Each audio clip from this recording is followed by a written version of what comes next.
እንግዲህ እንደዚህ ነው ካፒቶልና አካባቢ ያላችሁ ህዝቦች እንግዲህ ካፒቶን ያልተባለ ሀገር እየተባለ ይሄ ሐሰተኛ ነብዩ እዩ የተባለው አሁን እዚህ እንትን አርጓል መጥተናል ያላ ቲሸርት አይገባም ተብሎ እኮ ወንጌል ለመስበክ ነው ቲሸርት ለመንገድ እንደመጣ ብቻ አልገባኝም።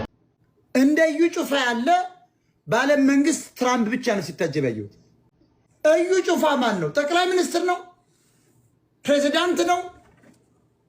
በራሳቸው የክራይስት አርሚ ኢንተርናሽናል ቤተክርስቲያን መሪ በሆኑት ነብዩ እዩ ጩፋ ዙሪያ አንድ አዲስና አወዛጋቢ ጉዳይ ብቅ ብሏል።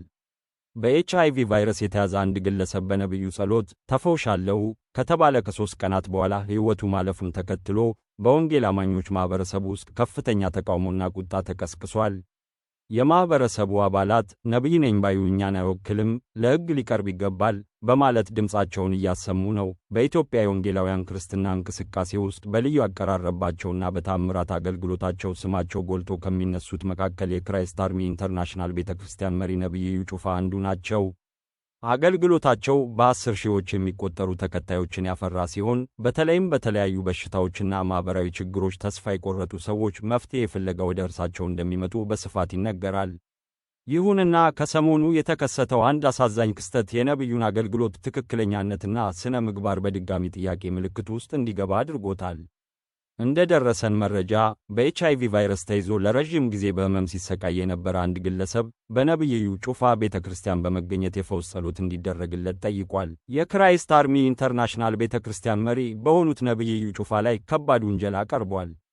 ነብዩ በጸሎት ከኤችአይቪ ቫይረስ እንደፈወሱት የተነገረለት አንድ ግለሰብ ወደ መኖሪያ አካባቢው ከተመለሰ በ3 ቀናት ውስጥ ሕይወቱ ማለፉን ተከትሎ የአዲስ አበባ ፖሊስ ኮሚሽን በነብዩ ላይ ሰፊ ምርመራ መጀመሩን ምንጮች አረጋግጠዋል።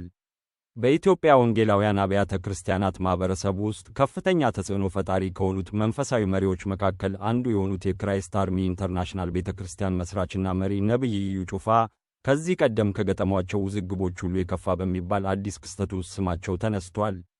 ቤተክርስቲያናቸው በሚያካሂዳቸው የፈውስ ፕሮግራሞች ላይ ዘወትር እንደሚታየው በኤችአይቪ ቫይረስ ተይዞ የነበረ አንድ ግለሰብ በነብዩ ጸሎት አማካኝነት ከህመሙ ሙሉ በሙሉ እንደተፈወሰ በይፋ ተነግሮት ነበር። ሆኖም ይህ ግለሰብ ተፈውሻለሁ በሚል ተስፋ ወደ መጣበት ከተመለሰ ከጥቂት ቀናት በኋላ ሕይወቱ ማለፉ የተሰማ ሲሆን ይህ አሳዛኝ ክስተት የነብዩን አገልግሎት በድጋሚ የመነጋገሪያ ርዕስ አድርጎታል።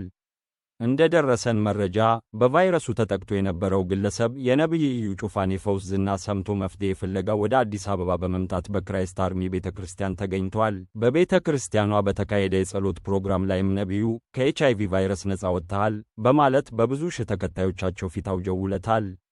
ግለሰቡም በዚህ ተስፋ በመሞላትና የሕክምና ክትትሉን በማቋረጥ ወደ ቤተሰቦቹ የተመለሰ ቢሆንም የጤና ሁኔታው በፍጥነት በመባባሱ በ3ኛው ቀን ሕይወቱ ሊያልፍ ችሏል። የግለሰቡ ሕልፈት ይፋ ከሆነ በኋላ ጉዳዩ በፍጥነት የማህበራዊ ሚዲያ መነጋገሪያ ሆኖ የበርካቶችን ቁጣ ቀስቅሷል። ይህን ተከትሎም የአዲስ አበባ ፖሊስ ኮሚሽን ጉዳዩን በከፍተኛ ትኩረት በመያዝ ነብዩ እዩ ጩፋን በሕግ ጥላ ስር ለማዋል ከፍተኛ እንቅስቃሴ እያደረገ እንደሚገኝ ከኮሚሽኑ ጋር ቅርበት ያላቸው ምንጮች ጠቁመዋል። እናንተም እስከ ቪዲዮ ፍጻሜ ድረስ አብራችሁን የምትቆዩ ከሆነ ዝርዝር መረጃውን ትሰሙታላችሁ። ያው እንግዲህ እንደዚህ ነው ካፒቶልና አካባቢ ያላችሁ ህዝቦች እንግዲህ ካፒቶን ያልተባለ ሀገር እየተባለ ይሄ ሐሰተኛ ነብዩ እዩ የተባለው አሁን እዚህ እንትን አርጓል መጥተናል ያላ ቲሸርት አይገባም ተብሎ እኮ ወንጌል ለመስበክ ነው ቲሸርት ለመንገድ እንደመጣ ብቻ አልገባኝም።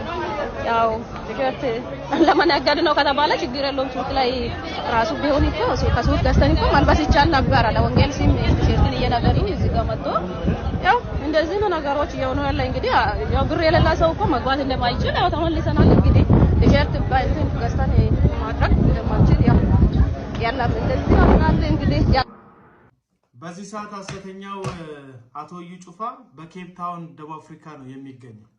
የእህታችን እንግዲህ ባጋራችን ቪዲዮ ላይ እንደምትመለከቱት ቲሸርት ያልገዛ ሰው እዛ አዳራሽ ውስጥ መግባት እንደማይችል ተነግሯት እሷ መግዛት ስላልፈቀደች ወይም ቪዲዮ ላይ እንዳለችው ስለአልቻለች ያው መመለሴ ነው ብላ እየተመለሰች ያለች እህታችን ናት።